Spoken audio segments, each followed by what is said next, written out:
Hi, so I'm recording this live from my studio in the back of my truck. I'm going to show you some hip opening stretches, which are really good for the lower back as well, and hip and hamstrings. So anything to do with the legs, if you're running a lot or lifting weights or just on your feet a lot, then you're going to be very tight in this area. So this is something that you can practice. And just a little advert, I will be doing these stretches in my yoga classes. So if you're liking what you're seeing, then come along. All right, so anyway, here we go. We're going to just start off in our low lunge. So the foot is under the knee and you're extending. You can lower that knee down, back knee down, if you feel the need to. Keep your chest lifted and looking up. Okay, so you can lift the back knee now, and the idea is just to keep moving, okay, because it's about the muscle fibers. So you can move the hips there, keeping your chin up and dropping down. This is just an example, okay, and stretching long head down. I'd like you to breathe out every time you go for a deep stretch. Okay, so really. Okay, so it shouldn't really be too difficult. Heel toe the foot over, and you're going to rock from side to side. You can take the weight one hand, then the other.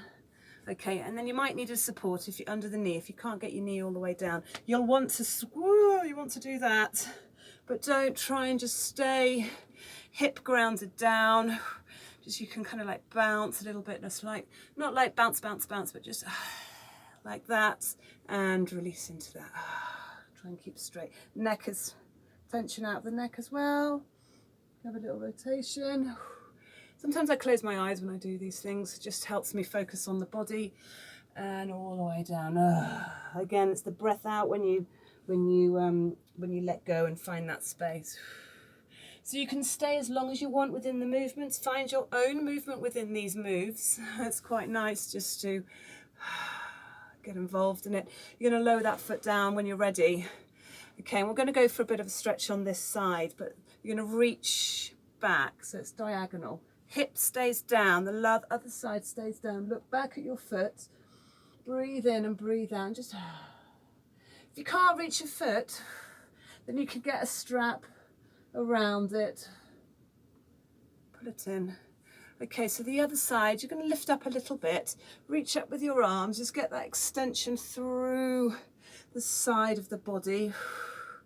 I flexed this foot here. I'm not pointing, I flexed it.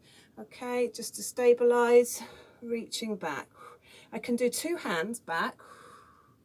Well, you can do two hands. Or if you want to, hips push forwards, you can go for your, oh, my head's left the screen. The king pigeon.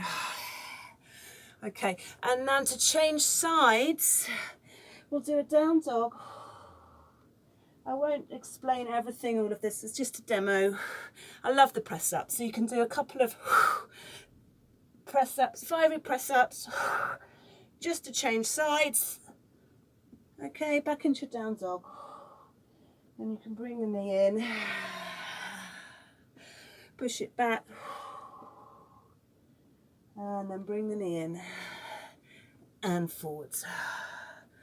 Okay, so that's the sequence.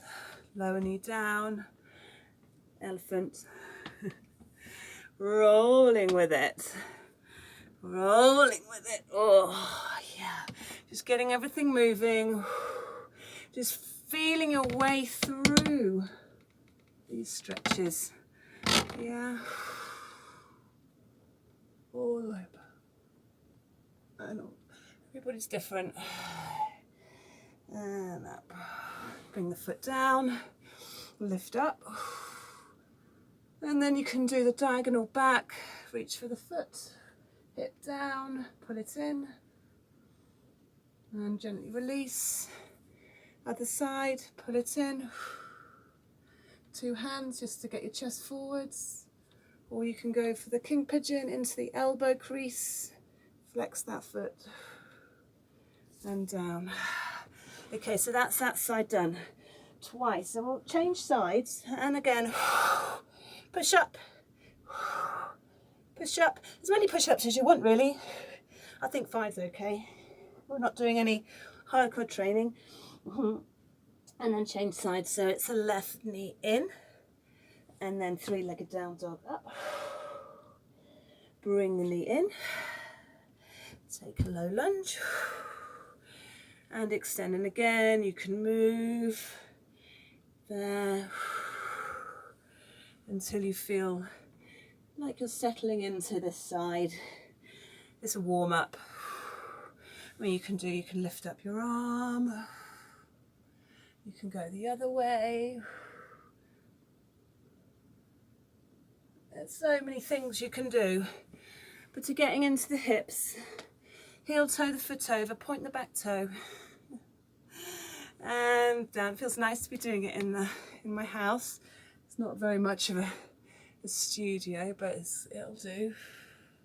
It's a nice demonstration. Go down. Remember the outside hip, this hip on the other side is going down. You can push on your foot, head down, breathe out. You can rotate and through that. This is advanced. And then back up. And then take this foot down. So we're into our pigeon pose. Yep. And you can raise yourself up. Flex that supporting ankle. Have a little side stretch.